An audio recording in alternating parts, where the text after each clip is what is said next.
而家開親 Facebook 係咪成日都會見到啲咩30日賺10萬，一部電腦就財務自由呢啲廣告呢？呢啲廣告咁誇張，有時嚟到都好想笑。其實我哋好多客人真係試過開一人網店，我哋見住佢哋咁多真人例子，就知現實完全唔係好似廣告咁樣。成日有人話網上賣網店產品好簡單，post 張相出個 WhatsApp message 就有訂單，但你真係做嗰陣，用有限 budget 嚟開網店，計埋進貨成本、運費、退貨、倉租，真係想起都頭痛啊！呢啲廣告點會同你講啊？好多時現實就係既冇足夠資金，又冇一個 team 幫你，一切都只可以靠自己。有冇諗過點解咁多網店新手95%頭半年就放棄？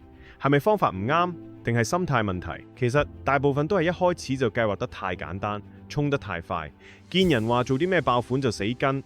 人哋要賣 mask 你又賣，見人開 carousel 你又開，見人出廣告你又出，結果冇嘢做得好做得精，手段盡出之後賺到1-2千就好開心好威，同人講話生意做到有起色，但到下個月查翻支出單據之後，就發現根本入不敷支，就立即心情低落。有經歷過嘅老細真係笑唔出嚟。如果係咁，一人網店其實點樣先玩得踏實啲呢？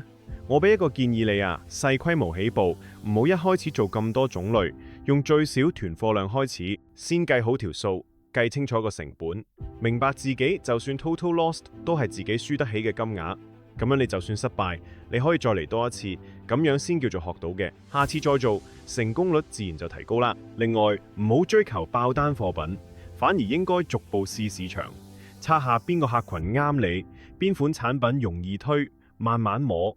到佢突然有一個產品成為爆單貨品嘅時，先再加注資源。一人網店最難嘅係唔係你一個月賺幾多，而係你熬過失敗之後，仲企得喺度，仲識得改變營運方式。呢個抗壓力，嗰份自我調整力，先至係網店老闆最需要嘅本錢嘅。最後記住，穩陣經營真係靠自己一步一步建立，唔好怕慢，預咗會跌。跌低咗，最緊要企得翻起身。到咗明年今日，如果你嘅網店依然營運緊，你已經係最優秀嘅5% 網店老闆。